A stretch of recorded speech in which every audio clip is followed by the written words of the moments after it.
Hello, everybody. Good evening. Welcome to week 7 of Advanced Programming with Java here at Portland State University. So we're over the midway point in the class, and now things get interesting. So I got a couple of things lined up for tonight. First off, as always, we'll start off with Prime Minister's questions. I'm curious to hear what, excuse me, your experiences were with Project 4 and your thoughts on Project 5. Tonight's class comes in two parts. The first part will be an exploration of Project 5. We had got an introduction last week. We saw a lot of pieces, parts. We had the client and the server. We saw a lot of code. We learned about unit tests and integration tests. I want to explore that a little bit tonight, and in the context of sort of breaking ground on it. I know it might seem a little daunting, hard to get started. I'll show you how to get started using test-driven development. And because ultimately I think that'll work best for you. So we'll start, we'll make some changes tonight. It'll all be up in my GitHub, and so if you want to go back and refer to it, no problem at all. Hope that helps you get started on Project 5. And then we'll spend the rest of the class starting our learning about mob programming. So we did pair programming at the beginning of the course, and now we'll be talking about mob programming or ensemble programming, as people are calling it now.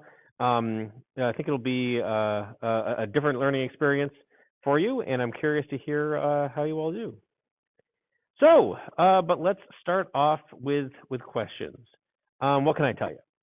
So, how are things going in the course? What would you like to know? Are there things that are on your mind, questions you'd like answered, anything that I can tell you about what's going on here? Feel free to come off mute and ask, or post something in chat.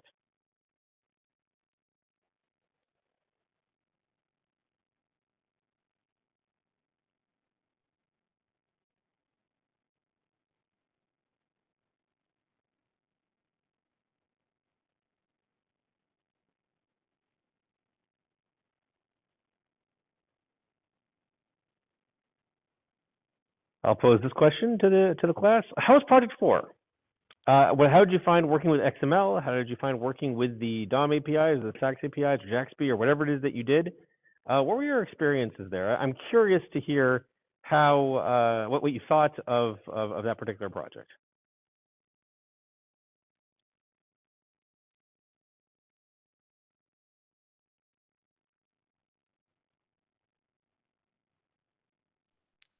I could chime in. Can you hear me okay? Yeah, thanks, Eric. Sound great. So it was kind of an interesting one for using the DOM API because it was very difficult to debug. Oh, how so? um, so when I was testing out using valid XML and testing out all the different parsing functions, it was kind of interesting because I made extensive use of the IntelliJ debugger, and sometimes it wasn't super clear like how the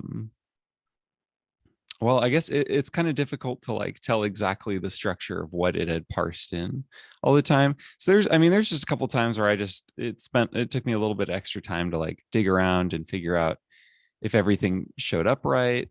Um, Definitely um, some of the details around like text nodes and all the different things that could be in nodes, that was kind of interesting. I ran into different errors with that. So it's kind of just a fun exercise in reading a lot of documentation. Good. Well, I'm glad that overall it was fun. It sounds like yes, learning to work with maybe a little awkward of an API, something that seems a little clunky. It's a good thing to learn. And using debugger, that's a good strategy. Try to figure out, hey, what am I really getting back from the XML parser at runtime? Nice. Yeah, I mean the most useful part of that to me, like the seeing the live variables didn't necessarily always help because it, can only show you so much. But actually the hitting a breakpoint and being able to evaluate expressions on those nodes Mm, was like completely invaluable. That was totally what saved me a bunch of times. nice. Great advice. Well, it might save you again in projects 5 and 6 too. Cool. Excellent. Thank you for sharing that. Any other observations, feedback, questions on Project 4 from anybody else?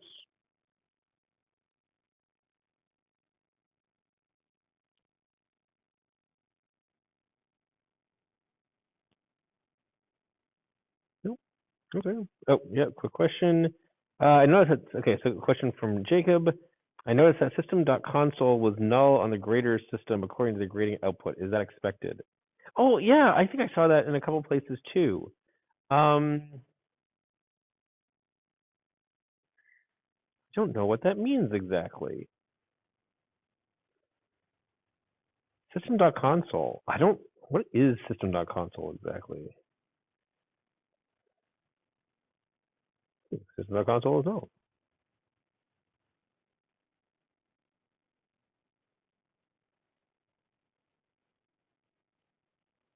No answers. Well, maybe it's because I launch it as so let's see here. I think yeah, so I guess I don't know the difference between system.console and system.out error.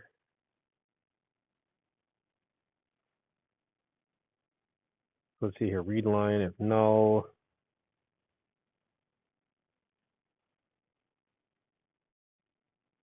Yeah, I don't know what system.console is exactly. Let's see here.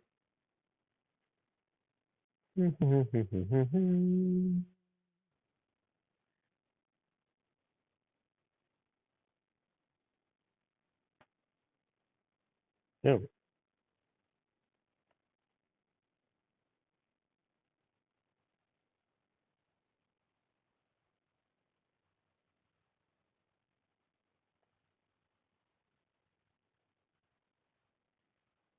Yeah, so then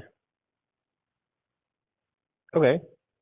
So then yes, so if we're not in an interactive terminal and I'm running from a script, so it's very possible then that when it's run from a script that there is, there's not a console object. So you should rely on system.out and system.error, which, do exist in the, when Java is run from the script. Interesting.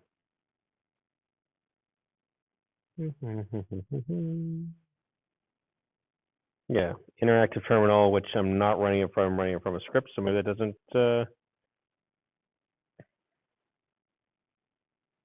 nice. Oh, okay, and this is kind of, okay, so this is why they have it.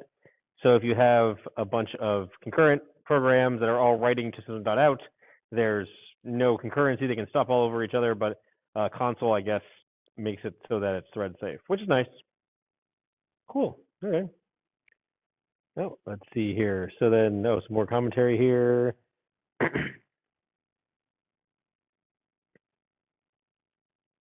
Yep. Cool, yeah, thanks for those references, Eric. Yep. Yeah, so it is actually when it's attached to a console. I did not know that. Excuse me, froggy tonight. Okay. Project 5. We're going to talk about it a bit tonight, but are there any questions that people want to start out with in terms of what's coming next in the course?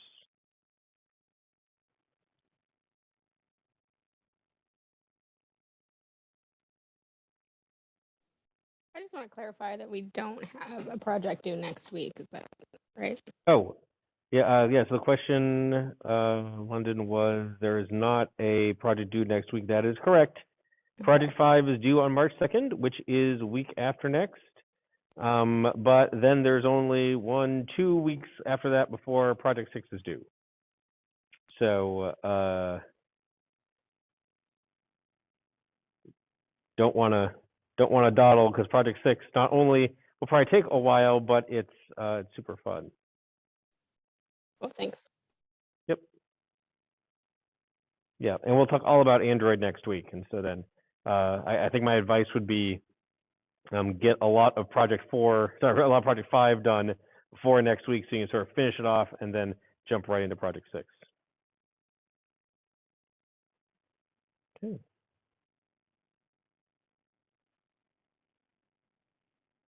Okay, well, Project 5. So, as a reminder, let me adjust my Zoom windows here. Project 5 is a continuation of our airline application, and now we are building a RESTful web service.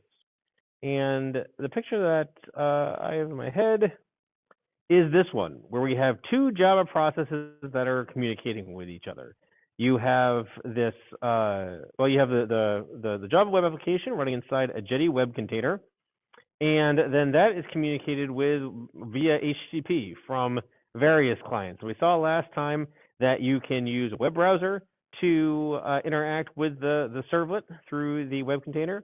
You can use a command line tool to talk HTTP to the servlet, and the servlet doesn't care. It just knows it's a request from somewhere. It's following HTTP. That's great. And we looked at the code, and we saw that there was a client-side code, there was server-side code, and that all this can be tested.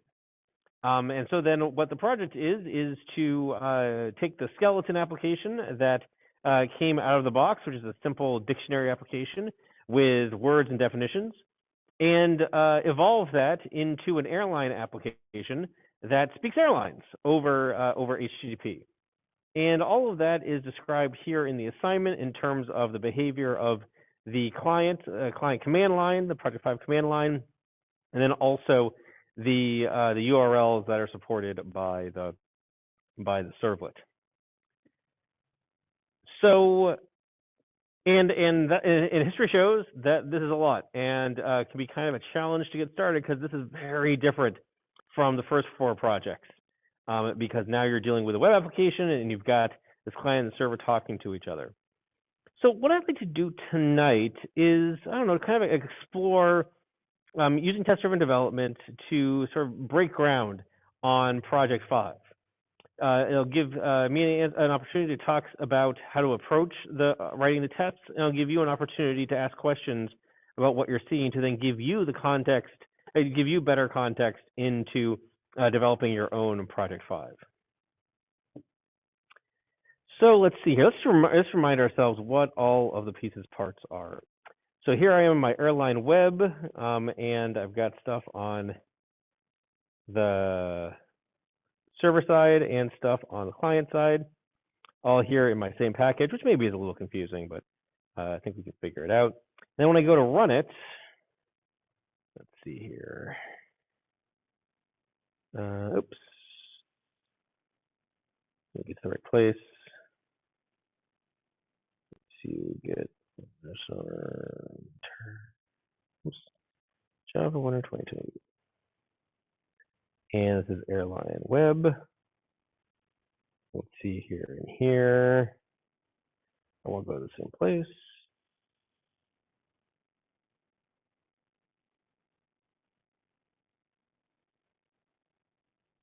Okay, so over here on the right, I'm going to run my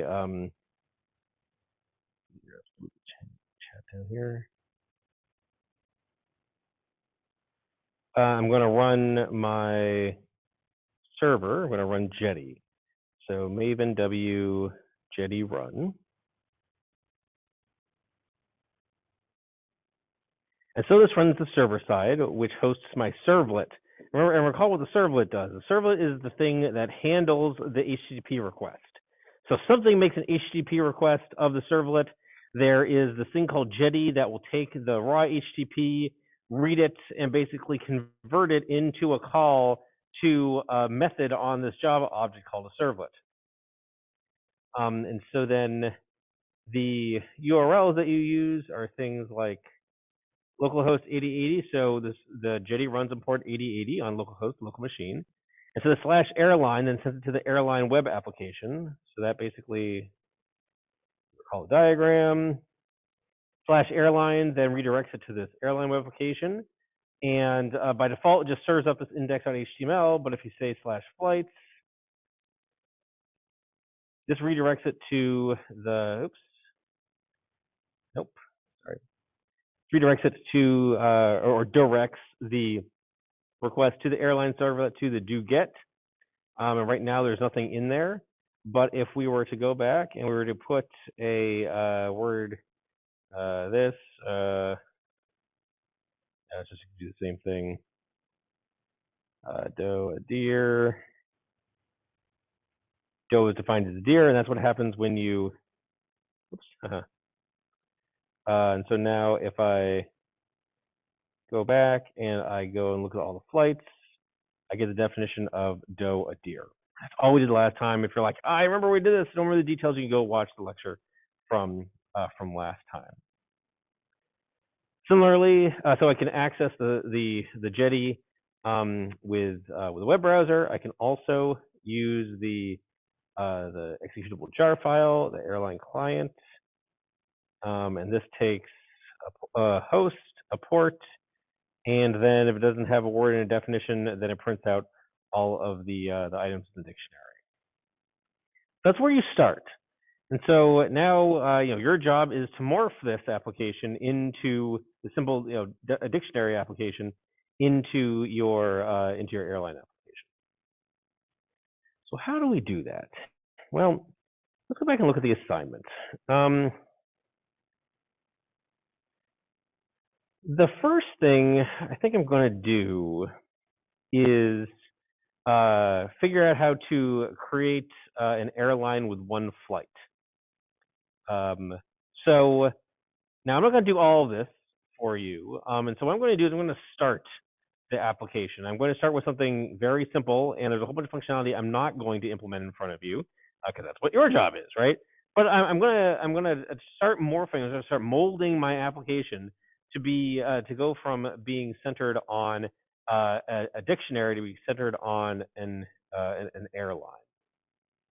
So what I'm going to do is I want to change. I think the first thing I'm going to do is I'm going to implement the post for this URL, and I'm going to, I'm just going to have as airline and flight number. That's all I'm going to implement. So for me, in my simple model, an airline is only going to contain flights, and all flights have is a flight number. The rest of the stuff, I think you can all figure out. I'm going to see if I can get that work tonight. Get that to work tonight. So I'm inclined to start with just my servlet and writing unit tests for my servlet to change its functionality from just being a dictionary to being like an airline, the stripped down airline. So I'm going to start here. I'm going to have my servlet. Oops. Over here, and I'm also going to have my servlet test. I'm going to put my servlet test over on the left, I guess. I want that's a split and move right. So I've got my servlet over here. I've got my servlet test over here. I'm just going to close all these other tabs, close all tabs, close other tabs. There we go. Okay. Now, yes, our airline servlet test. Now, this is where we used that. We used Mockito, which is this API for mocking objects, meaning that, hey, I can get, I can use this mock method, which creates an instance of an interface like HTTP servlet request. But underneath the covers, it's implemented in a special way where I can configure it, I can tell it how to behave.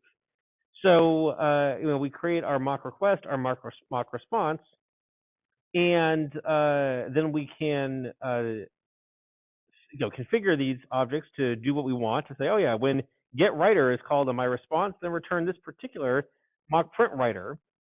I can send, and now when I call my do get method on my servlet with my mock request and my mock response, it'll interact with those two objects just like it thinks it's any other HTTP servlet request, like the one that Jetty sends in. It doesn't really care. It conforms to the interface, so it's going to use it. And then what I can do is I can interact with it, and I can say that that nothing is ever written to the print writer, or that the print line method is never called. Actually, I should say that, and that the status on the response is HTTP OK. We talked all about that. We're going to see some more of this right now. So let's see here. So now instead of saying initially a servlet contains no dictionary entries, Actually, this? Let me see here. Unlike the dictionary, there really isn't. So every time I get the flights, I have to provide an airline. So I don't have a way of like returning multiple airlines, which is fine. So this test actually doesn't really make much of any sense. I can't invoke the get. I suppose I could say that there's like an error or something, like a 404, if I don't have a. I guess I could do that. So if I try to invoke the yeah. So I could change it to do this. I could say missing airline name returns not found status. And so here, now I create the request to the servlet, and there are no URL parameters. So now when I do this, instead of saying that the print line is never invoked, I want to say that it's invoked with an error string, something like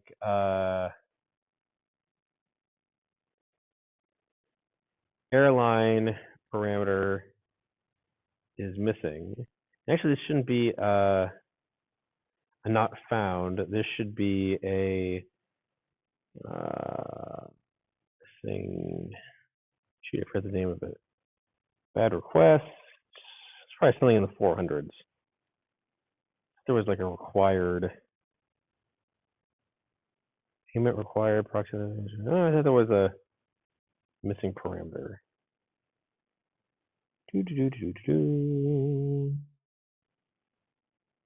It actually probably doesn't really matter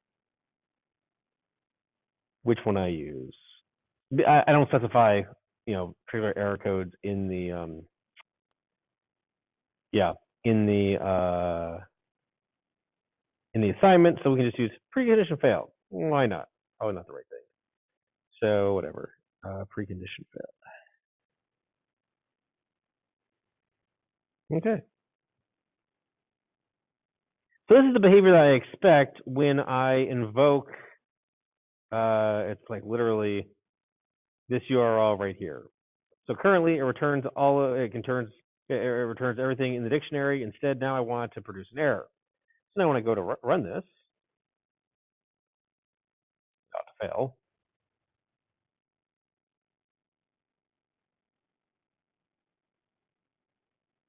Yep. It said that, hey, I expected that the print line method of the print writer would be invoked with that string. But instead, only flush and closed were called on that print writer. Okay, good to know. Well, so let's start fixing it. So let's see here. So do get. Now I basically want to say, instead of the word parameter, I'm going to want this airline parameter. So I'm going to say airline name. And so I'm just going to start refactoring code. I'm going to start changing things left and right. This is going to be airline name parameter. And I should change this to be airline. Right, that is the name of it, correct? Yes, airline. Okay, and then if airline name doesn't equal null, then, well, we're not going to write the definition. We're going to, well, actually, we are going to write something, but this is not something we're ready to implement yet. I'm going to change this to be dump airline. And we'll have to change all that later. Okay. Otherwise, we're going to send an error back. So we're going to say response dot send error, and you can give it a code like HTTP servlet response. What do we call it? Precondition failed. HTTP. The bad gateway is going to be SC Precondition failed. And you can also give it a message. And I'm going to take this message over here. And I'm going to instead, I'm going to take it away here. I'm going to put it over here. Oops. What did I just do? Oh, actually, I've got missing. Wow, that was interesting. It brought me right to where I wanted to be. I didn't even realize I had one of those. Oh, did I change something here? Oh, no. Okay. Where'd my code go? There it is. I want to say, instead of this, I want to say missing required parameter of response with the airline parameter name. What does this do here? Oh, look, there's even a messages.missing required parameter. Nice. So here I want messages.missing required parameter with the parameter name airline servlet.airline parameter name.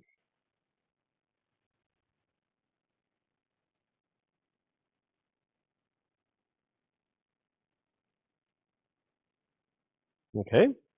So I've changed my get method to now check for an airline parameter. And if the airline name is null, then say missing required parameter, airline parameter. And I think that's good enough. So I'm going to run my test again, and let's see. Oh, nope, still didn't like it. It said it invoked this thing. Oh, interesting. It said wanted but not invoked this. Actually, there were 0 interactions with this mock. Well, that doesn't seem right.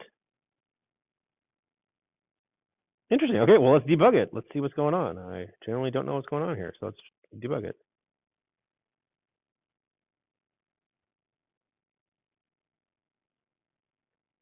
Okay, so let's see here. Get the parameter. Airline name is null. Otherwise, okay, missing required parameter. Oh, it doesn't write it to the, oh yeah, it doesn't write it to the, to the print writer, does it? Which is fine. Okay, so this isn't right. Instead, it needs to be send error with that and that. I suppose I could have implemented it that way, but you know, using send error here, I like better. So now I'm going to run it one more time. Nice. Now it works. Okay. So okay, and this was just me start getting warmed up. And so now I'm going to commit these. I'm not going to push them quite yet because I think things are kind of broken.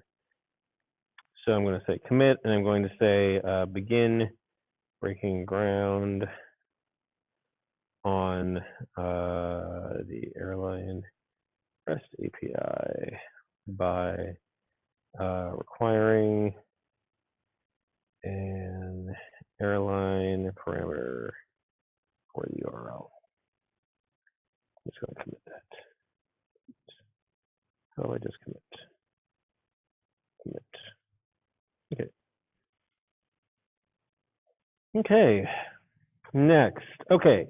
I don't want to add one word dictionary anymore. I want to add one flight to an airline.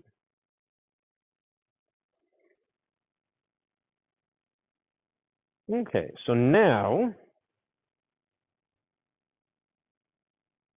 I need to mock out a request that behaves like a post to this URL right here. Okay. So what does this URL require? It requires airline name, and I'm going to make it require a flight number also. So instead of a word, I'm going to pass in an airline name. Test airlines. And instead of a description, I'm going to pass in a flight number. Now, a flight number, this will be good. So all of these are strings, and for right now they are strings. So it'll be 1, 2, 3. Oops. 1, 2, 3. We'll do the happy path first, but then we'll have to validate that, and that will be sort of a lesson in and of itself. Okay, so instead of, so we'll have the airline name parameter, and then we need to change the definition parameter to be, change the definition parameter to be flight number parameter. Cool. So right here, we're just configuring our request to pretend to be, pretend to look like the kind of request that would come in if we actually hit the URL. Okay. Here, I don't think is there anything that's written to the, we don't want to write anything to the print writer. So I don't really care here. So like when you do a post, it doesn't have to write anything back. So here, let's see here. Yeah. So now we want to do the post. Now this will create, this ought to create an airline with one flight in it. So instead of a get definition for the airline name, we are going to do the following. We're going to extract that into a variable. And right now, well, we want this to be the airline. Because what we want to do is that when we make this, we want to, it'll create a new airline. So instead of get definition, it'll be get airline with that name. And then we want to assert that airline name, airline is not null. And we want to get the flight. Flight, oops. Oh, I might not have a flight class. Well, I will have to create one then. I don't have a flight class? Maybe I don't. Okay, and so then, oh yeah, do I have an airline? Oh, I don't have an airline class either. Okay, so so I'll have to do, I think what you'll have to do, which is copy your airline and flight classes from project 4 into here. So I think over here I've got,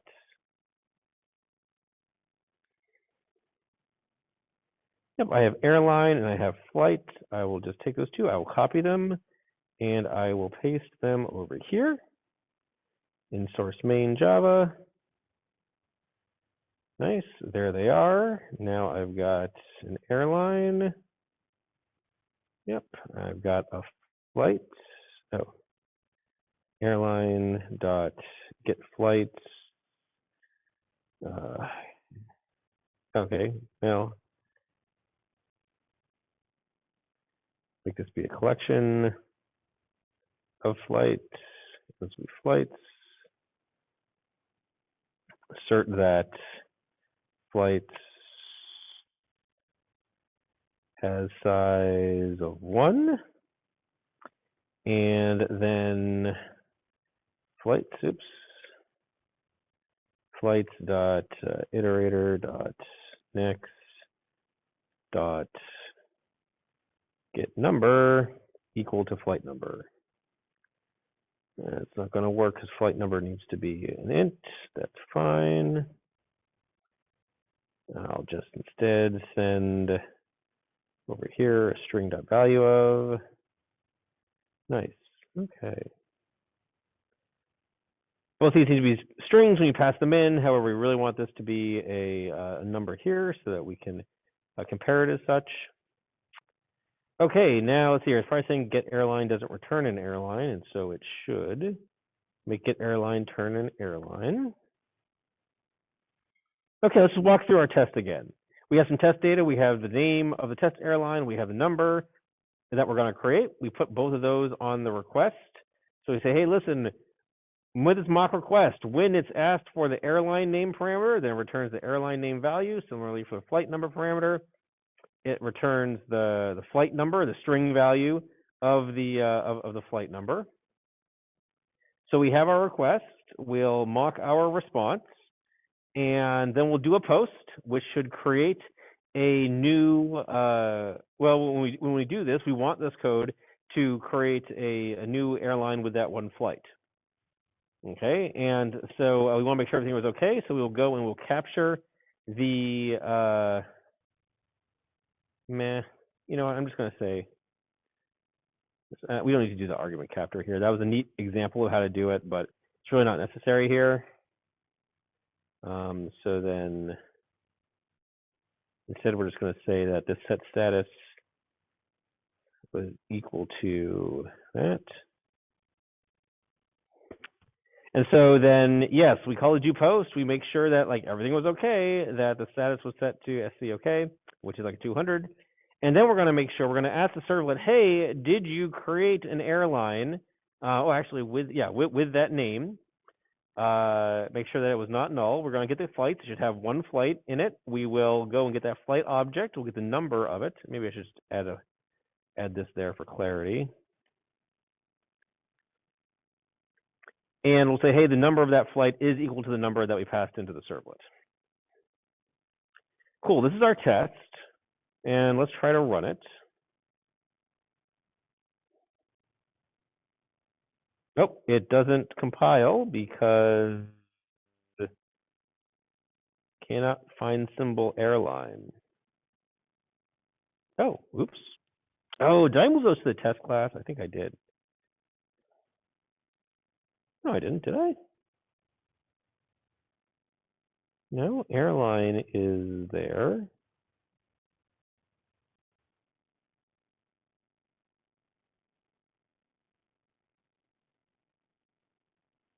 Can't find simple airline. Wasn't? No, I think it's complaining about something else.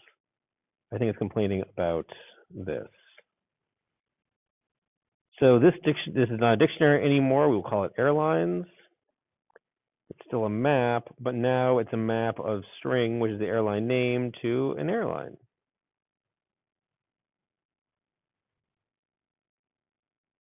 Okay, and it's probably complaining about a bunch of other stuff too. I see some red lighting up here. Oh, there we are. Dump airline. Well, we're going to need to change this at some point. Airline. I don't want to change too much of this though, because the text dumper isn't going to dump a definition anymore. It's going to dump an airline. How much do I want to change now? Not very much. I don't know. Let's see if we can get going here. Oops, that's not airline. That is still. I want to change this to airline. We want to dump the airline. We need to change first parameter of dump from map to airline. Yes.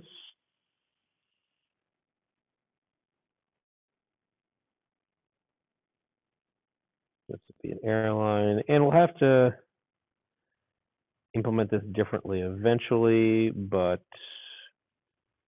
for right now, let's just not have anything. Oh, actually, you know what? No, let's just, I'm probably getting ahead of myself here. Airline.getName. We'll see. I don't know how far I want to take this, so we'll just implement it here right now. Okay. So let's see here. Let's try building this again. Oops. Cannot find airline. What is it complaining about? No, wait. Oh, the due post. Well,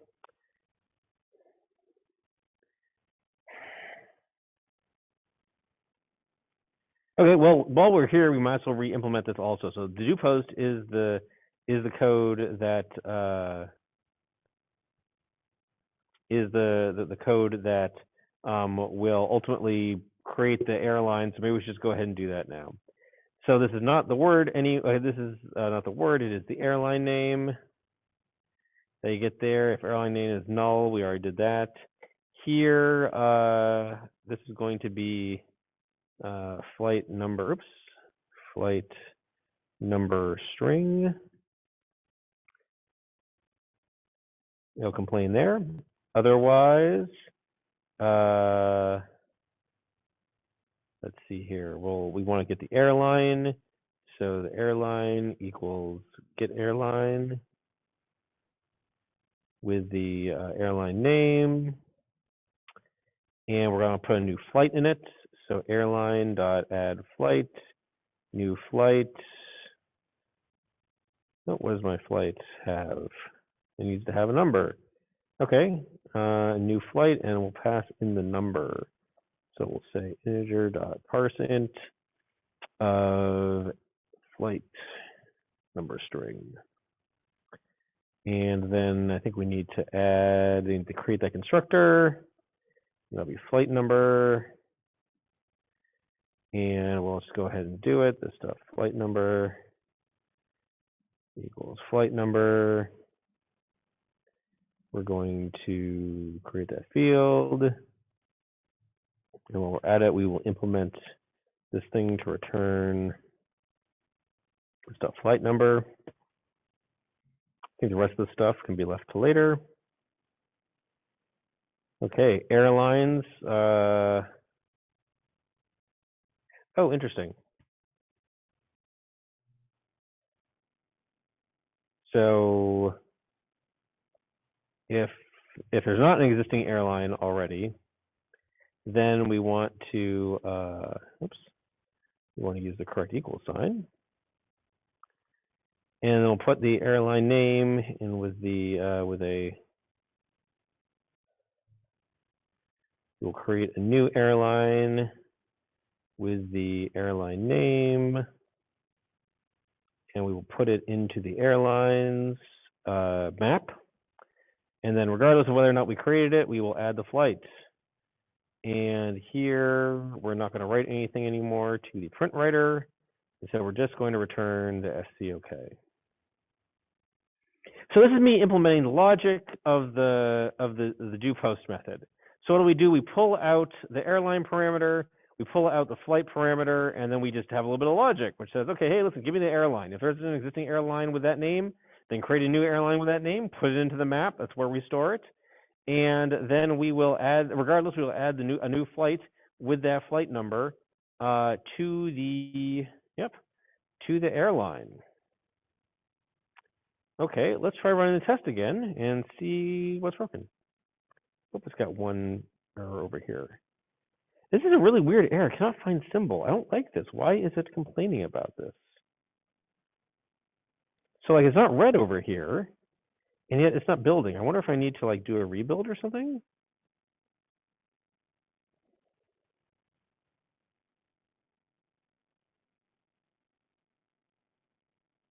Okay, that's looking a little better. Oh, write all dictionary entries. This isn't something that's used. And we're not going to write all the dictionary entries. We're just going to, so let's just delete that. Okay, that's looking better now.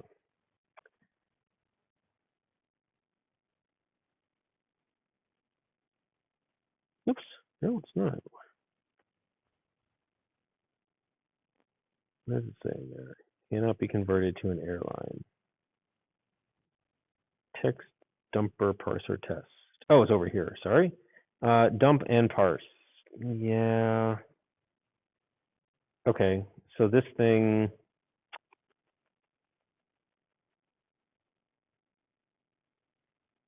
I don't know if I'm going to implement unit tests for my dumper or not. So I'm just going to comment all this stuff out for the time being.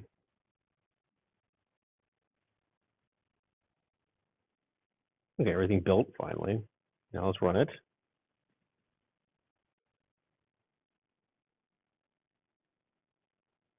Yep. This method is not implemented yet. Add flight is not implemented. Oh, okay, that's good to know. I guess we need to do that. Okay, so then we are going to say private final collection of flights.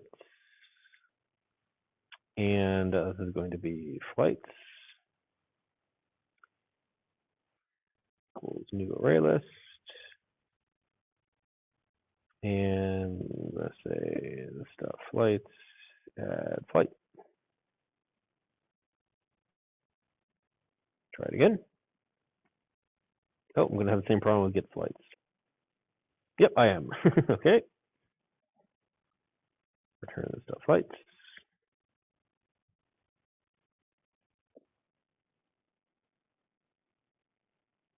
Wow, that passed. I don't even remember what the test did. What did that test do? Right, it created a new flight.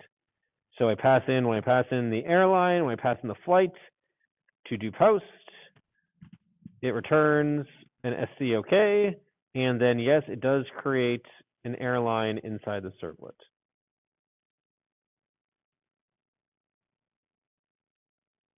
I'm going to check this in, and I'm going to pause for questions, because that was a lot really fast. So morphed the do post method to support airlines and flights.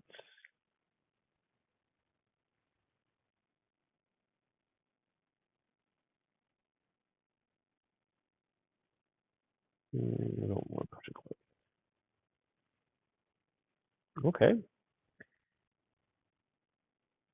Does that make any sense at all?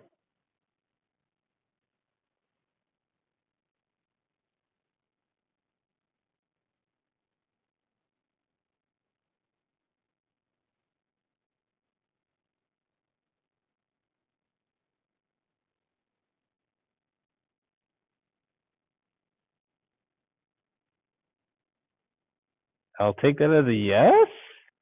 Everybody's on mute, so like the standing ovation, slow clap. I'm guessing not. Question. So are we gonna be taking our text dumpers and bringing them over as well, or using the new?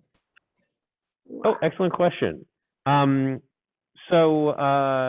for project 5, it's not the text dumper as much as the XML dumper. So like when you get all of the flights, you format it using the XML dumper. But yes, you'll be using that also. And the challenge is that I believe some of you, either for the text dumper or the XML dumper, it only handles files. And so, but however, here there are no files involved, right? All of the data is being passed back over the HTTP servlet response. So yes, you'll be, yes, you'll need your XML dumper, but you need to make sure that it works with like a plain old writer and your XML parser is a plain old reader, as opposed to always using a file. Okay, thanks. Maybe I should demonstrate that next.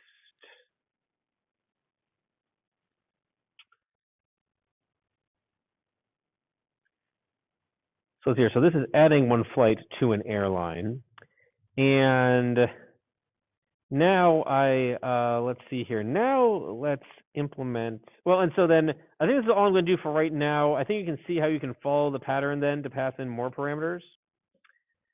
Let's also implement this get right here, which returns all of the flights in airline formatted using, well, you're going to do the XML dumper, I'm going to do the text dumper. You can probably understand the difference. So, and this is, so then return text representation of airline. Okay, so now I'm just going to start with this. So no, I'm going to start with that maybe. Okay, so I'm going to start with an airline servlet, and I'm going to start with an airline name. Now, the first thing I'm going to do is I'm going to populate the servlet. Oh, well, I want to put in some test data so that I can just so that there's data there already when I go to query it. So I'm going to say servlet dot get airline. Well, really what I want to do is I want to say get or create airline. So I'm going to go add that method. Actually, I'm just going to, I'm just going to do this. So I'm going to say airline equals servlet dot get or create. So get airline with the airline name. I'm going to change this to get or create airline. So now I've got my airline, and I'm going to add a flight to it with my flight number. I'm going to say airline.add flight, new flight number. Okay. And now I'm going to query that. I'm going to say, hey, here's the airline parameter, and I am doing this URL right here. So all I pass in is the name of the airline, and when I do a get, it's going to return all the flights formatted as text.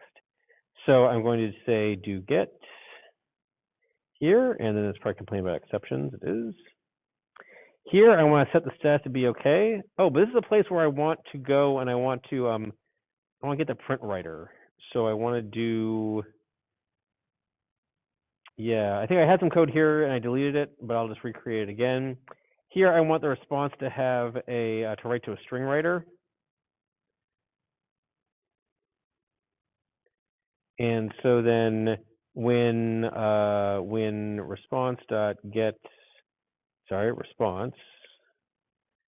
writer is invoked, then return new print writer around that string writer.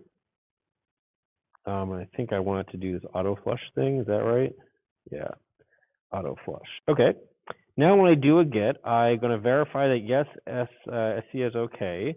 And now I'm going to get the text that was written to that string writer. So this ought to be the text that's written by the text of the airline. And now I'm going to parse that text.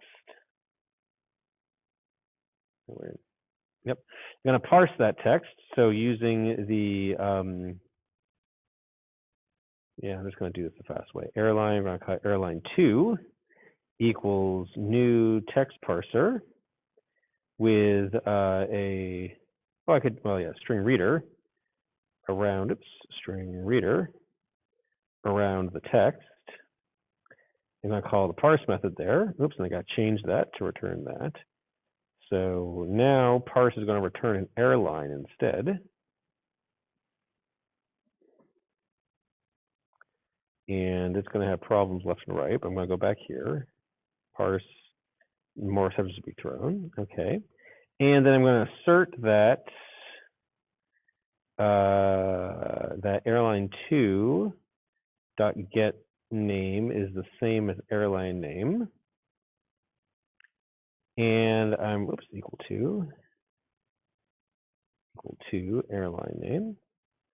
And I'm going to assert that I'm going to do the whole thing about flights. So I'm going to just copy this right here. Oh yeah.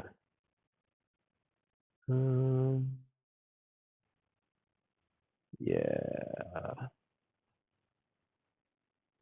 This is going to be airline 2. That flights has size 1, and that the flight is that. Okay. Cool. So what am I doing here? I create some test data. So I get my servlet, and I'm like, hey, go create an airline in the servlet. Now this is test code right here, and actually, I gotta go fix this. So this is visible for testing. Well, that's good. But I'm going to add this logic from my do post method. This right here, I'm going to add to get or create. So I'm going to say, what am I going to do here? Yeah, okay, this is going to be airlines. I got a variable, that's going to be the airline. Move that up there. And not, this isn't a word anymore, this is airline name. Nice. Okay. So here, I'm like, hey, pretend that the post method has already been called, and so there's an airline there already. It's got one flight in it. Now I'm going to say, hey, just invoke this URL right here with airline equals name, and so I set the airline name parameter to be airline name here in the mock request. I'm going to set up a response that captures everything that's written to the print writer to a string writer. I'm going to call do get. It'll interact with the request and the response. and I expect that the status on the response is set to SC OK because everything's supposed to go OK. Then I'm going to get a text that was written by the doGet method to this string writer through this print writer. Going to get that text. I'm going to use a text parser to create another airline from that. I'm going to parse it, and then I'm going to make sure that I get the same airline back with one flight that has the number that I expect. Let's see here. I'm sure things are broken. I'm going to run my test to find them. Oh, okay, here we are in, yeah, text parser is all busted. So, okay, now I need to write a text parser, which also means I need to write a text dumper. Well, here we go. Okay, so now I need to write my text dumper and text parser real quick. And so then I'm just going to, okay, I'm going to comment out all of this, comment back in all of this. And then, yes, please import class. That. And then import, oops. Okay, actually this one I don't even need because there are no empty nothing, but this is going to be dump and parse, which is going to return an airline, and it's going to take an airline.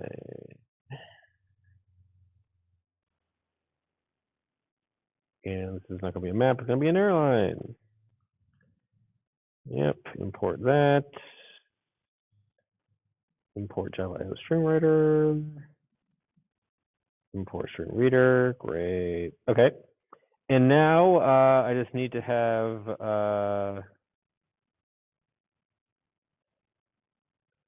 yeah, now I'm going to test my text parser and text dumper. So I guess I got to do this the hard way, kind of like what I did the other time. Airline equals new airline, airline name. Oops. What? Doesn't airline have a, yeah, airline name. This is going to be airline name. And then I'm going to have flight number 6. I'm going to say airline.add flight, new flight, and then flight number. I'm going to say dump and parse that airline and get airline 2. Airline 2 equals dump and parse of the original airline. And now I'm going to actually basically do what I did here. I'm going to make this same bunch of assertions. I think that's all correct. Let's run it. I'm sure things will be broken left and right. Oh, yeah, things still don't parse. Right. Okay. So then this is the airline parser. I want to write the dumper first.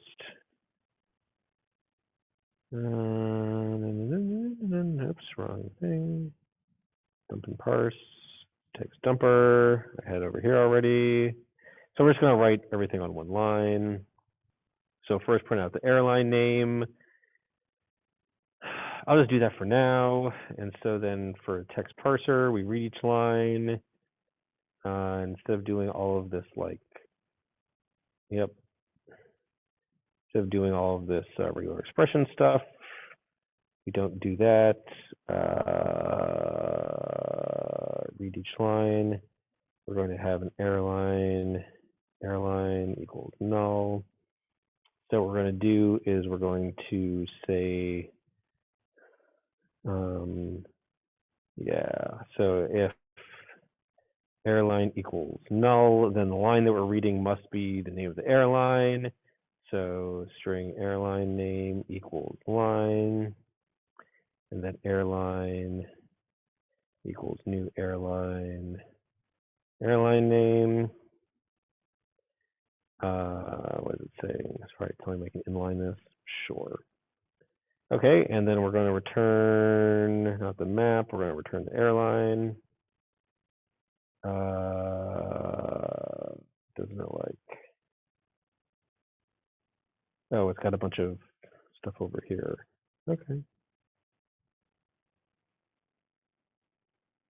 Airline REST client. Oh, it's got a whole bunch of stuff over here in the client. Interesting. Able to fix that, I guess, at some point too. I don't want to fix this right now. I want to get my unit test working first, so I'll comment that out and say return null. Same thing for this. I will comment this out and say return. Okay.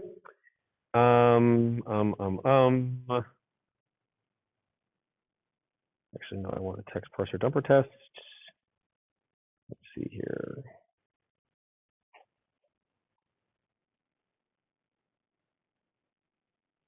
Okay. Oh, this is good. I think we made some progress here. Yep, it said, okay, great. It parsed the airline and got the airline names correct, but it said it didn't only had 0 flights, which is true because I didn't write them out. So over here in the dumper, then I need to say for, I can just say airline.flights, get flights for each, and I can say, for each flight, I'm going to say pw.println flight.get number. There we go. And then over here, my parser, if the thing that I read is not the airline, oops. So that if the airline does exist, then I will say airline.add flight, new flight, integer.parsent line.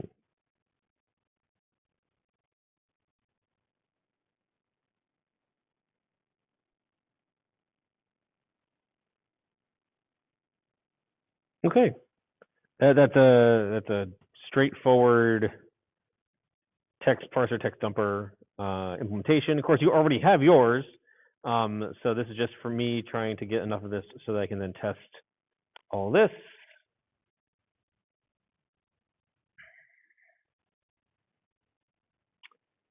That passed. That really? That passed. I'm impressed. I didn't think it would. I don't know why it does. Let me go look at maybe get do get doesn't need to change very much after all. Let's see here. Oh yeah, dump airline.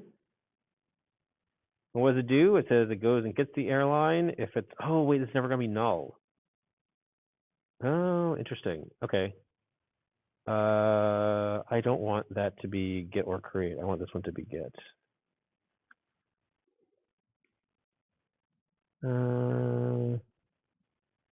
Okay, I still want this to be get airline.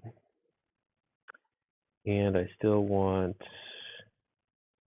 the do get method, oops, in the merged my keyboard shortcut, sorry about that. Do get airline name is that. Airline name doesn't equal no, dump the airline. If this, I just want to say get airline.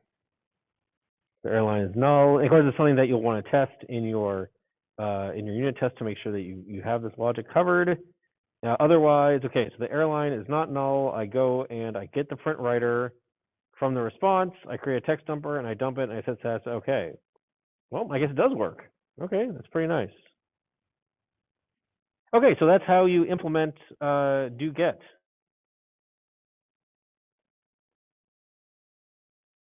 And so I think then both of these should pass. Yep, all that passes. Sweet.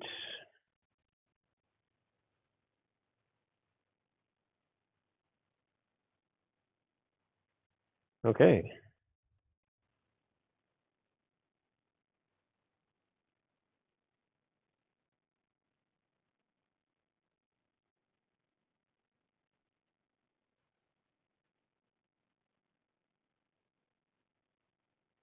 Push those up.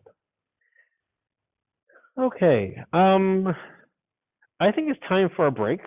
We've been going for a little while. Let's take 10 minutes now, and we'll come back. And before we do, does anybody have any questions? Of course, I just gave away the ending, so I was like, no, of course we're not going to have any questions. So we'll do questions afterwards. So let's take a break. And then we'll do a couple questions about this. I don't know if I want to implement any more of this tonight. I hope you're sort of getting the gist of it, because I do want to get to mob programming. But that'll be after the break. See you at 6:47. Resume recording. Okay, so in the first part of class, we saw how to start evolving the project 5 that came out of the box from being a simple dictionary application with words and definitions to start using airlines and flights that we're used to.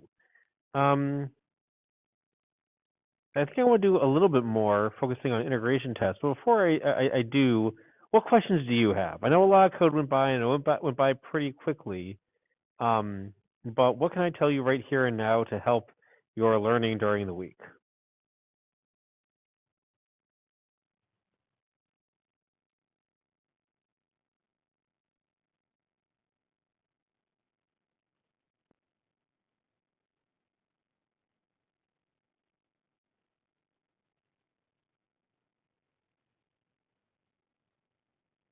Nothing?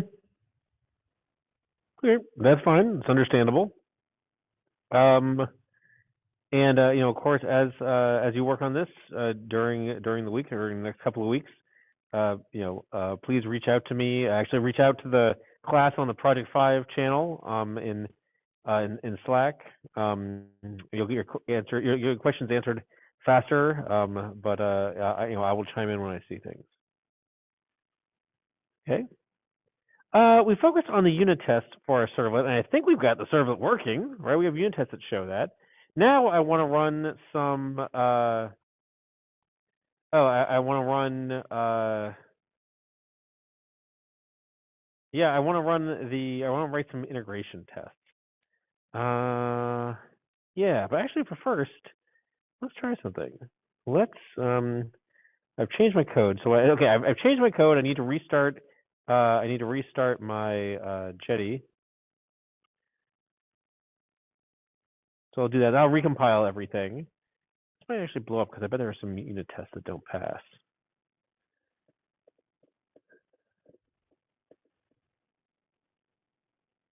Oh, maybe not. I guess that worked. Okay, cool. Okay, so my Jetty's running. And now, let's see here. If I try to hit this page, I think it'll blow up because it's saying, the required parameter airline is missing. Good. And so if I say airline equals Air Dave, it got a 404 because Air Dave wasn't found. Very nice. Okay. Now I want to add some airlines. Now this is where it might help you to modify the index.html to be able to work with your flights. So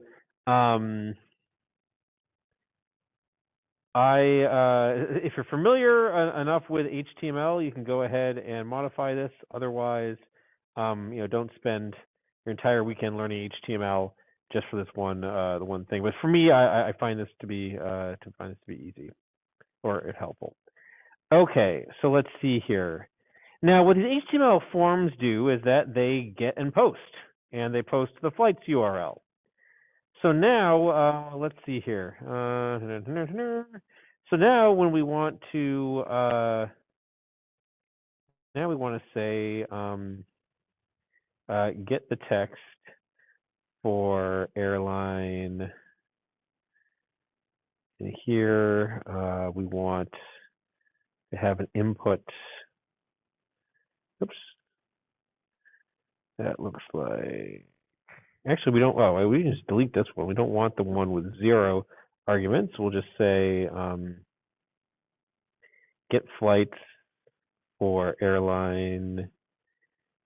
And then here, instead of word, this is going to be airline here, and title is airline. Yeah, let's try that instead. Well, actually, I know that's not going to work because So if I reload this, oh, it does change. Nice. So I reloaded it and it changed. So now airline. So if I say Air Dave, I think it'll blow up again. Yeah, the same thing. It's a 404, which is right, which is fine. Now I want to change, instead of create a new word definition, it'll be add a flight to airline. Add a flight to airline that with number this. So here, this will be airline, and this will be, and this will be flight number. Oh, you know what? I think I called it the wrong thing in the, because the assignment calls it, oh, it calls it flight number. Nice. And so now flight number, that. So now if I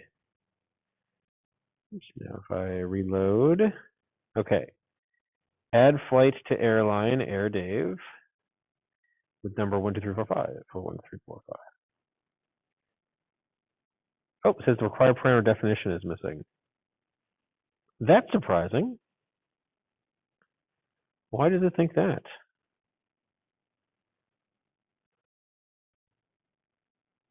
Definition. Oh, because I never changed this right here. That should be flight number. Still on my, yeah. Good. So now I will restart. So I made a change to Java code. I need to rebuild I need to recompile the Java code, reload Jetty with the new code in it.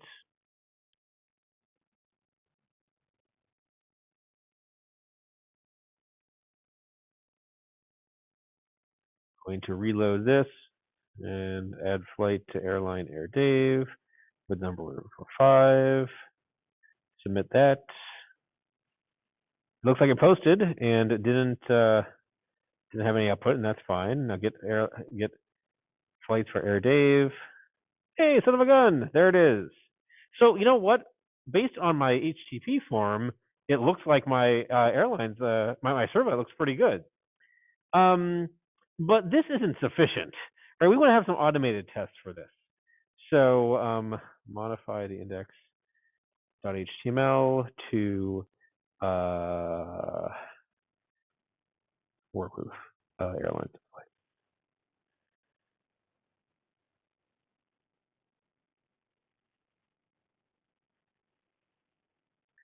Okay, so our airline server is looking pretty good based on how we've tested it with, based on how we've tested it with the index.html. Now let's write some automated tests for the server, because ultimately we need to, modify the modify the command.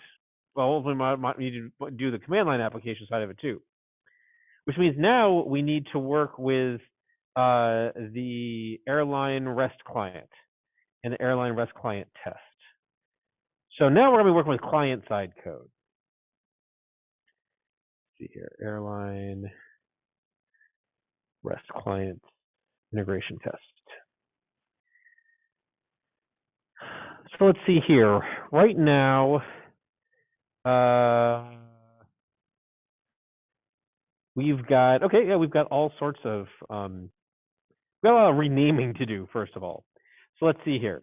This is not removing all dictionary entries. This will be remove all airlines.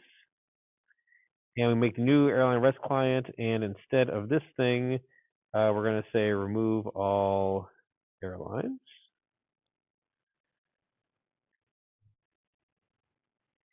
And let's see here. Empty server contains no dictionary entries. Well, actually, this functionality no longer exists. So I'm going to get rid of this test. Okay, define one word is now going to be create flight in new airline. So instead of words and definitions, we're going to have string airline name. So notice I'm basically writing. I am exercising the same scenario, but now I'm going to do it from the doing it using the airline REST client instead of a unit test on the servlet itself, right? Because remember, the airline test client, no, sorry, the airline client is invoked by the Project 5 main class and does this kind of request here. So actually, I have Jetty running, and what I'm going to do is I'm going to write a integration test that uses the same code, this airline REST client, to make the HTTP call.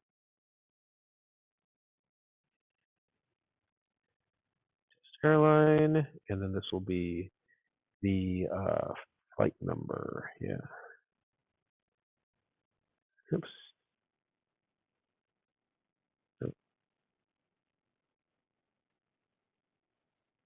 Oh, actually, okay. So it's going to be that, and this is going to be yeah, flight number, and oh, interesting. You know what? Okay, so I forgot.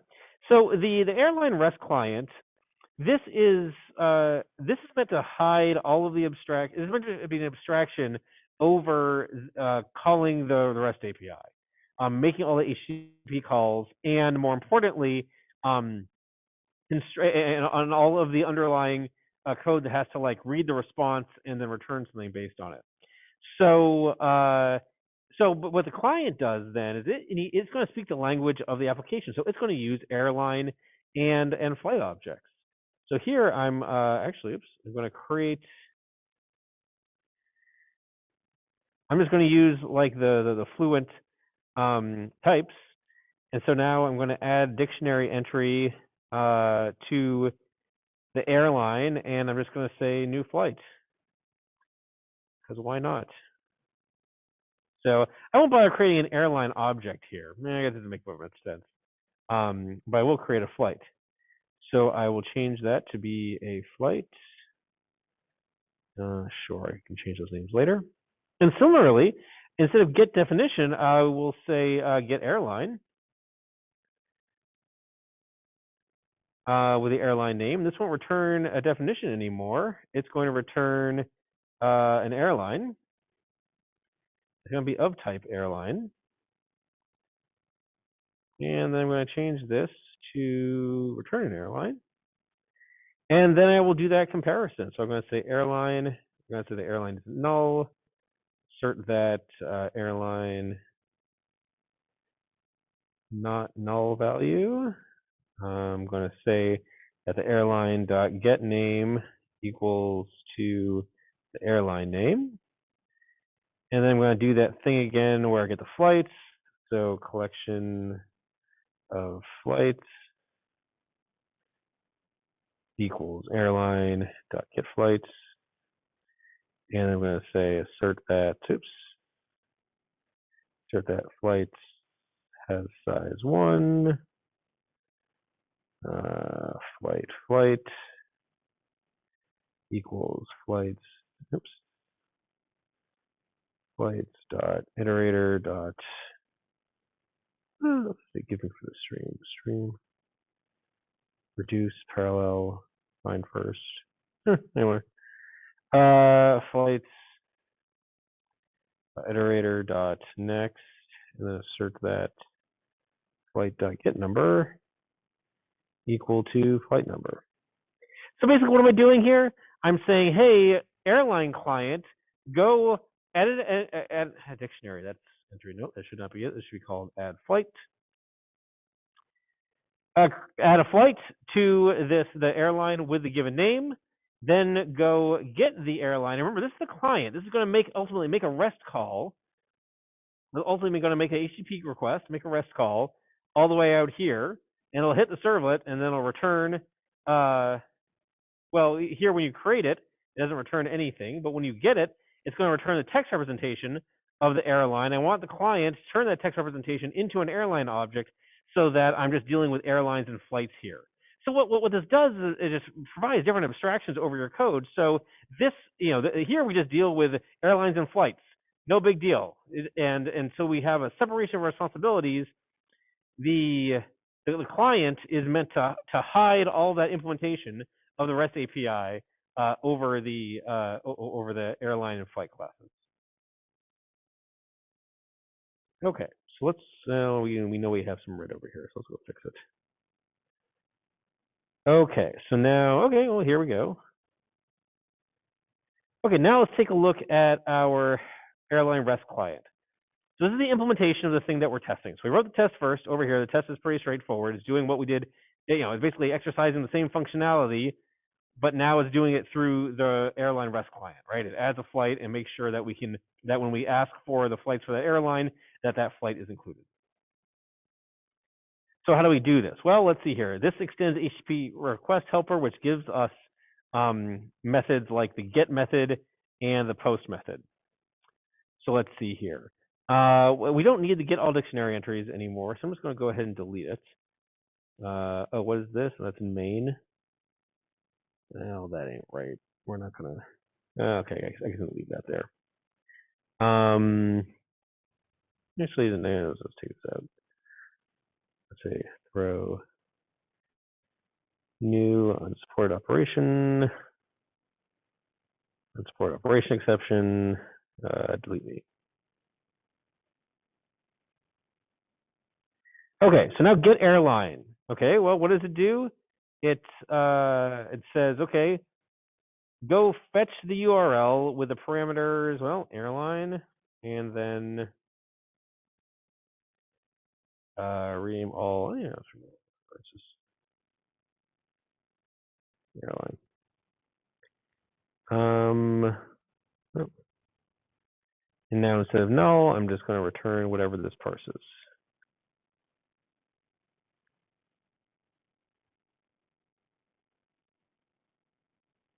I was complaining about stuff that's happening over here in the main. I'm just going to comment all of this out for now because I need to go back and fix that at some point. Ugh.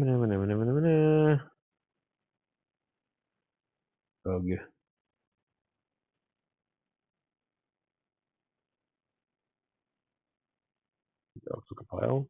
Yeah. Okay, and now add flight. Well, add flight simply becomes I'm posting to the URL. Well, what am I posting to the URL? Post, well, the airline equals name, and then flight number equals flight number. So, or actually, okay, the flight. So then it's airline equals airline name, and then flight number equals flight. Nope. Definition. Wrong. Dot get flight number.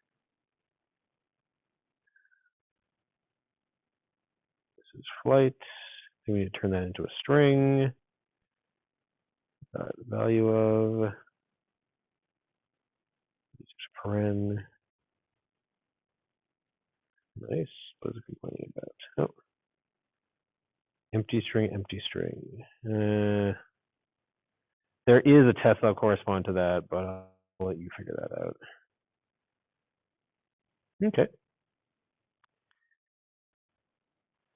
Neat. Let's run it all and give it a try. See what happens.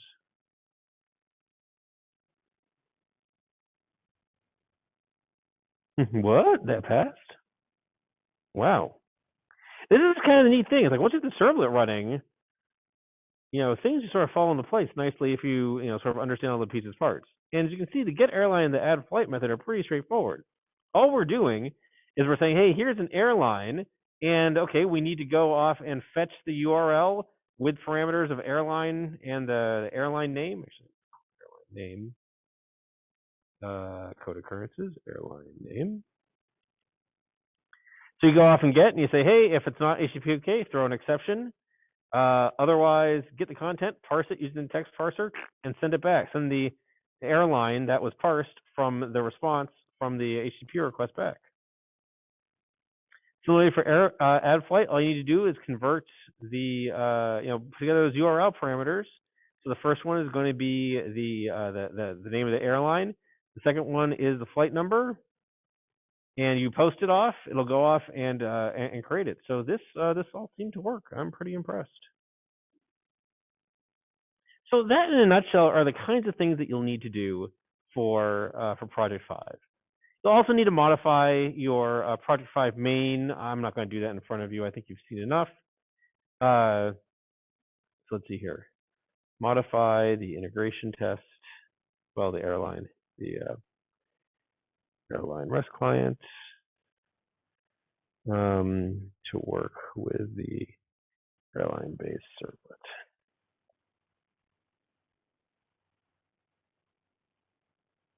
Push it up. So lots more stuff, and if it doesn't all sink in tonight, that's perfectly fine. Watch it again before you really dig into your homework or dig into the project. Or if you sort of find yourself lost, where it's like, oh, I remember he said something about how to write the integration test. How do I do that? Go back and look at the recording. It's what it's there for. It's a resource.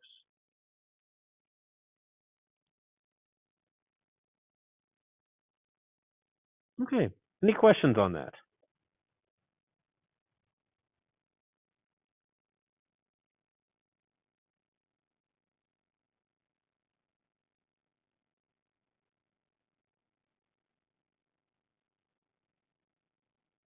No? Okay, well, let's dig into something else now. We're going to do some mob programming. So, for 3 weeks at the beginning of the class, you got to experience pair programming. And remember we watched that cheesy video about the two college students that were working together?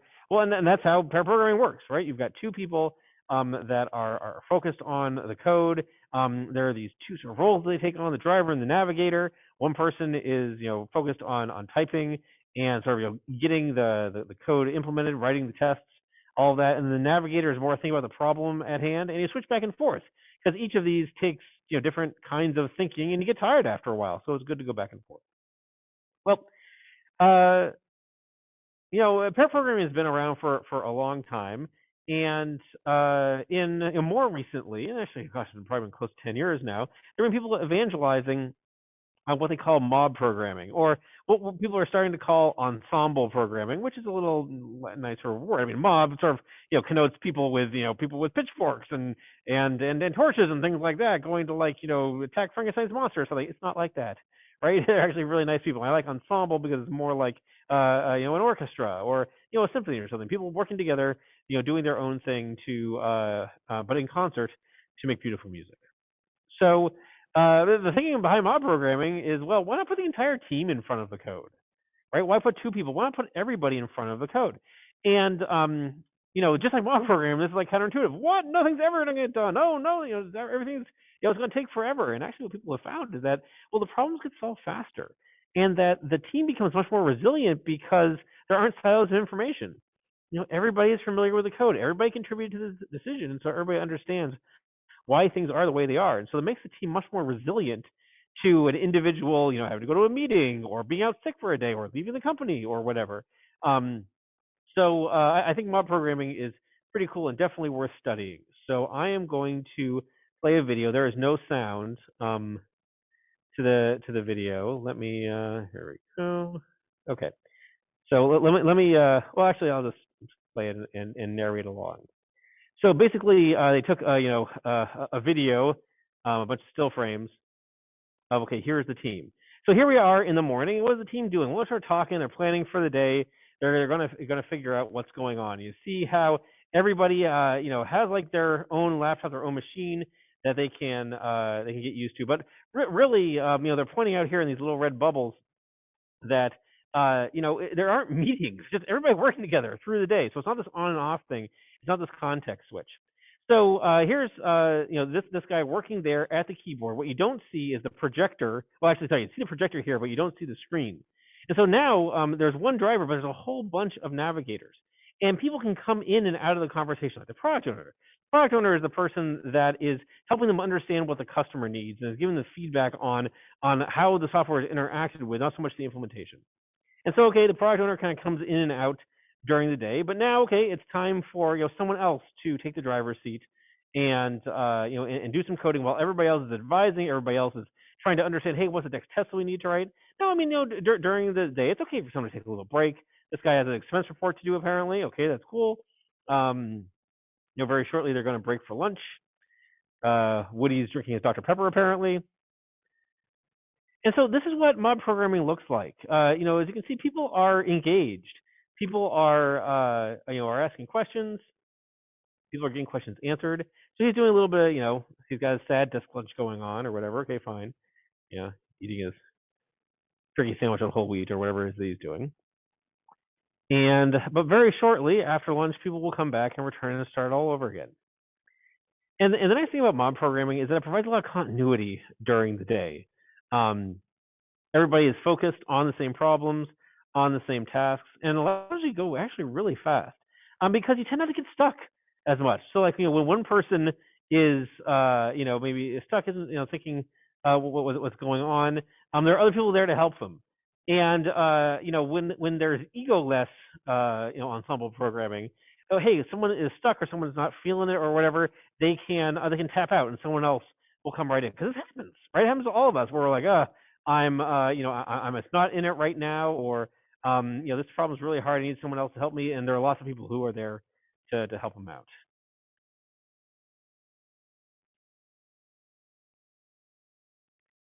Maybe I should play this back on 1.5 speed or whatever. But anyway, actually, yeah, this is a really good point. All needed expertise is in the same room. And it really helps spread the expertise around. It helps people that are not as familiar with a problem being able to understand how to solve it more easily. And again, it makes a team resilient to people being able to leave, people able to come and go from the project. It's really pretty cool to see.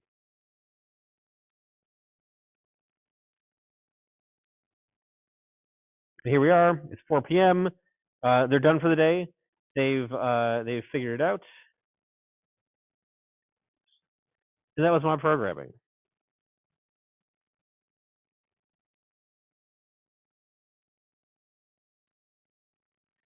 So for this class, I'd like you to experience a mob programming.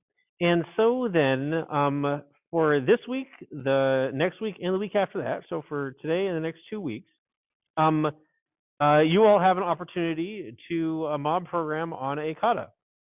And there is, and so this is just like the pair programming in that these are activities that you can do during class. Everybody is required to attend at least one of them, and you will be graded not on the code that you write with your mob, but on a reflection of your experience mob programming. So tonight's kata is the bank OCR kata, and by the way, these katas are more challenging than the ones with the pair program because you got more people on the problem, and so then you'll have more brain power there in the room. So I'm going to post this to the chat. It's also on the website.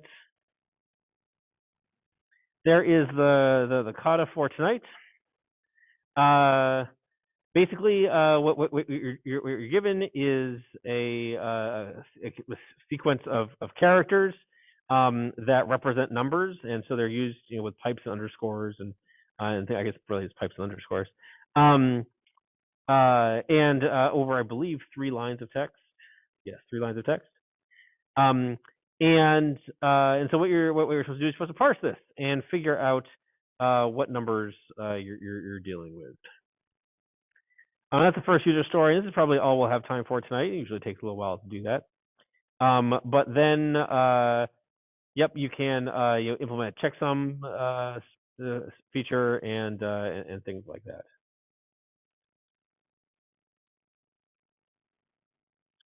So very shortly, I'll break everybody out into, let's see here, there are 16 of us. I'm going to say 3 and a 5 and a 6. Yeah. I'll open up 3 breakout rooms for people to work in. Just like with the pair programming katas, please put your code in a publicly available repository. Presumably among the 3 rooms, there'll be somebody who has the repository all set up. You can use the create kata script just like you did before. And actually, if you need reminders of all that, because it has been a couple of weeks. Let's see here, pair mob programming. Yep. Here's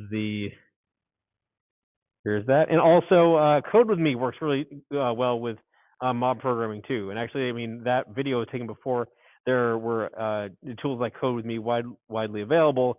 But really being able to have like people, hands on mobile people with their hands on the keyboard at the same time provides just a different dimension of collaboration, which is pretty cool.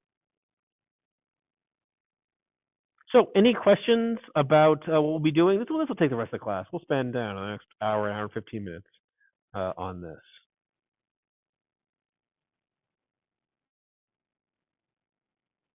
Nope. Okay, so we will. I'll check in I don't know about an hour or so and see how people are doing. I'll also bop into the rooms, and then afterwards I do a little bit of a report out here in class, and so each mob should be prepared to speak briefly to what their experiences were like, about what they did and how far they got, and maybe how it compared to pair programming. I'm really curious to hear what your experiences are like. I will pause the recording and then break everybody into breakout rooms. Recording again.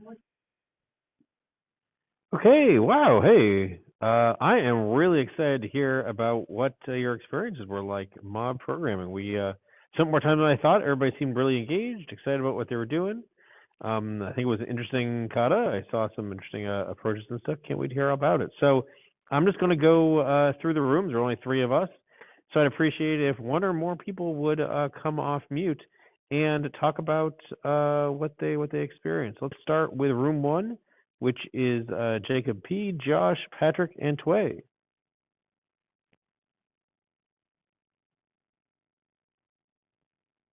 Yeah, I can jump in if you like. Yeah. Yeah, it was an enjoyable project. I feel like we all had a chance to kind of work in parallel on different parts of it. We didn't quite get finished. I think we kind of got hung up on some of the testing part, but it was good. Nice. How did the mob programming compare to pair programming? I think initial coordinating was a little more complicated just because there were more voices to coordinate and assign to different tasks. But once we got in a groove, it seemed like we were all busily working at whatever we had to do. Nice. Someone else from room 1. What were your experiences mobbing, and how did it differ from pair programming?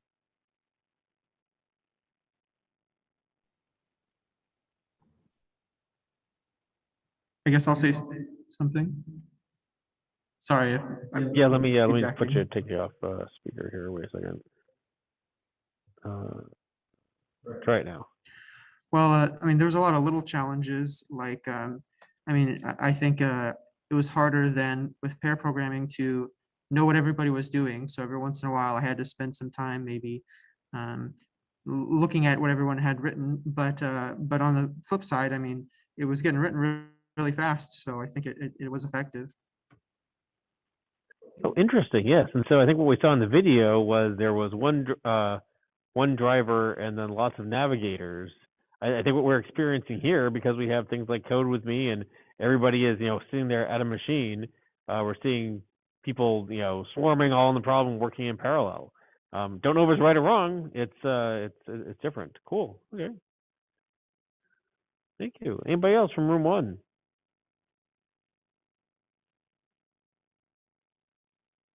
Nope. Room 2, Jacob M., Parth, Tuan, Yifang, and Yijuan. What were your experiences like mob programming, and how are they different from the pair programming?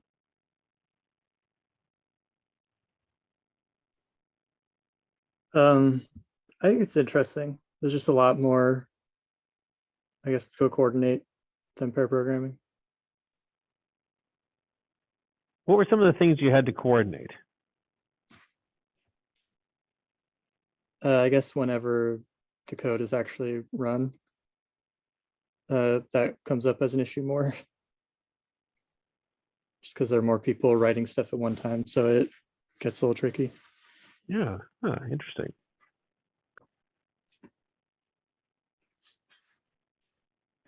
Thank you for sharing that. Anybody else from room 2 have any observations they would like to talk about? Yeah, I think too many people working on the file, and we don't know what should we do. Oh, Yeah, because this is the first time we work together. So at least if the whole team we have to discuss about what part we should do, but the time is so short and too many people. So that's why we don't know what should we do. yeah, interesting. Well, maybe something to experiment with next time is instead of having everybody trying to write the code at the same time, have one person be the driver and everybody else be navigators, just to compare and contrast. Again, I don't know if it's right or wrong, and it probably depends on the team, on the situation, on the problem at hand. But this is an opportunity for us to explore. Excellent, thank you. That's really interesting stuff. Anybody else from room 2?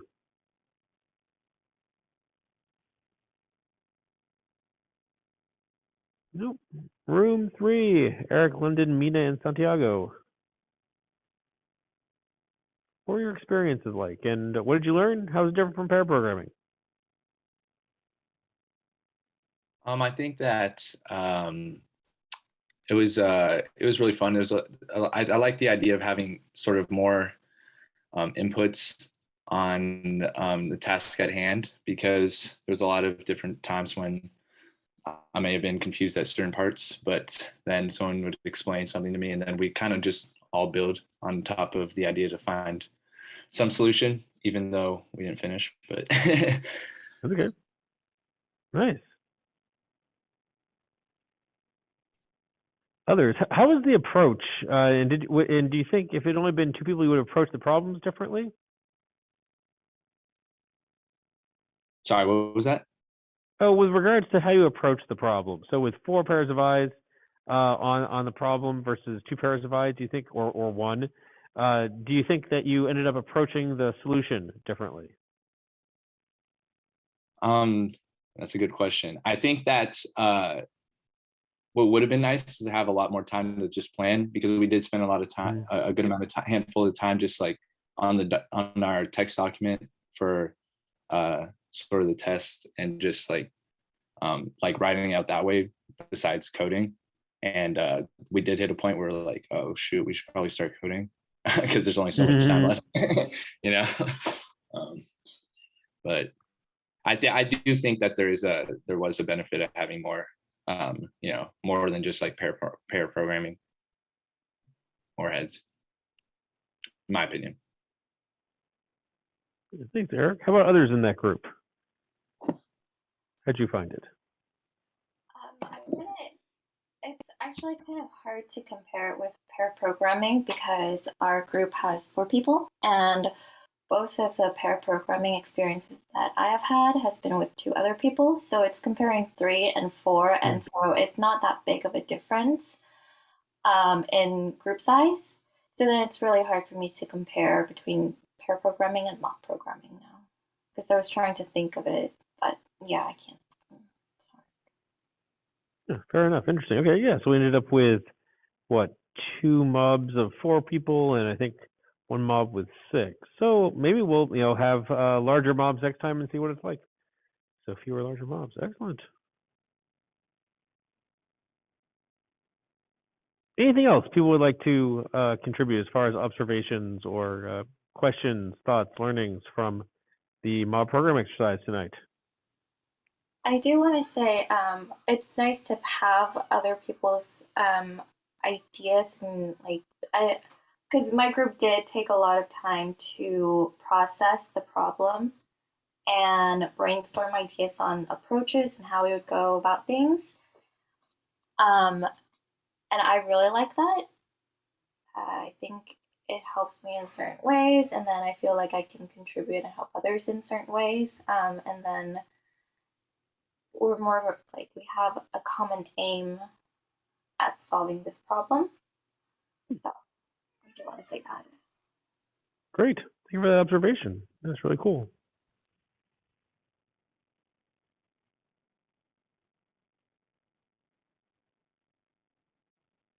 Okay then. Well, excellent. I think that is it for tonight then. So thank you all for attending. We covered a lot of things. We talked a lot about Project 5. I hope that gets you off to a running start. As a matter of fact, I made another commit while you were all off mobbing. So I sort of got things back to where all the tests passed again. which is what I always like. So I made a couple of small changes to the Project 5 main and the integration test for Project 5. So let me know how that goes next week. As you encounter questions and stuff, please raise them on Slack, and I will try to get to them as soon as I can. Next week, we've got an exciting week and probably another class that you'll want to watch live so that you can play along and get your questions answered in real time.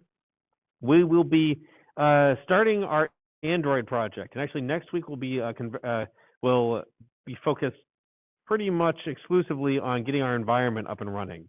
This is an important thing, so we'll be installing something called Android Studio, which is a lot like IntelliJ, but for developing Android applications.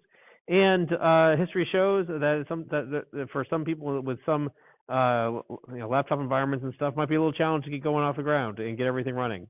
So really, next week is just making sure that you can develop an Android, and then you'll be finishing off your REST project, your Project 5, and then we'll really dig into Android for the rest of the term. And then we'll be heading on towards the end. But in the meantime, have a great week, everybody. Stay safe, stay warm. I look forward to seeing you again next Wednesday night. Bye now.